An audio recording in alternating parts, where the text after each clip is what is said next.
پرانے وقتوں کی بات ہے کہ ملک کے یمن پر ایک نیک بادشاہ حکومت کرتا تھا۔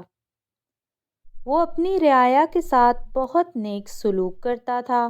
اس کی 4 بیٹیاں تھیں، جن میں سے ایک شہزادی بہت حسین تھی، جس کی خوبصورتی پر باقی شہزادیاں نفرت کرتی تھیں۔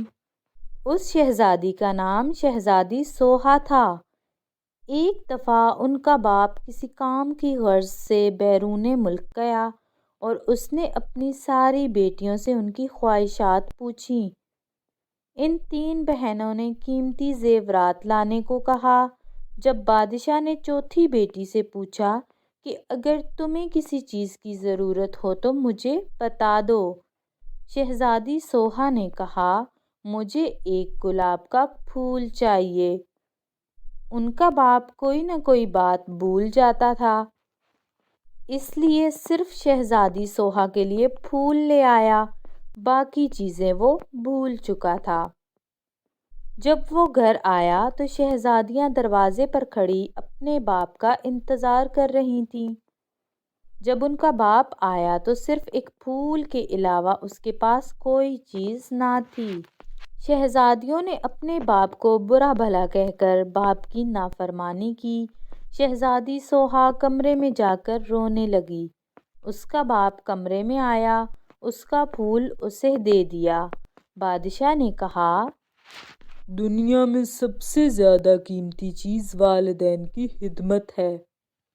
چنانچہ جب بادشاہ دوسری مرتبہ بیرون ملک گیا تو سب نے اپنی اپنی چیزیں لانے کے لیے کہا، مگر شہزادی سوہا اس پر خاموش رہی۔ اس نے سوچا کہ اس بار کوئی ایسی بات نہ ہو جس سے میرے باپ کا دل دکھے، تو بادشاہ نے اپنی بیٹیوں کے لیے زیورات لیے اور چل دیا۔ راستے میں ایک جنگل تھا۔ بادشاہ اس جنگل میں سے گزر رہا تھا تو اس نے درخت پر بیٹھے ایک چمگادڑ کو دیکھا۔ وہ چمگادڑ اصل میں ایک خوفناک جن تھا۔ اس نے بادشاہ کو قید کر لیا۔ ایک شہزادہ یہ سارا منظر دیکھ رہا تھا۔ اس نے اپنی تیز دھار تلوار نکالی اور چمگادڑ کی گردن پر دے ماری۔ چمگادڑ اسی وقت مر گیا۔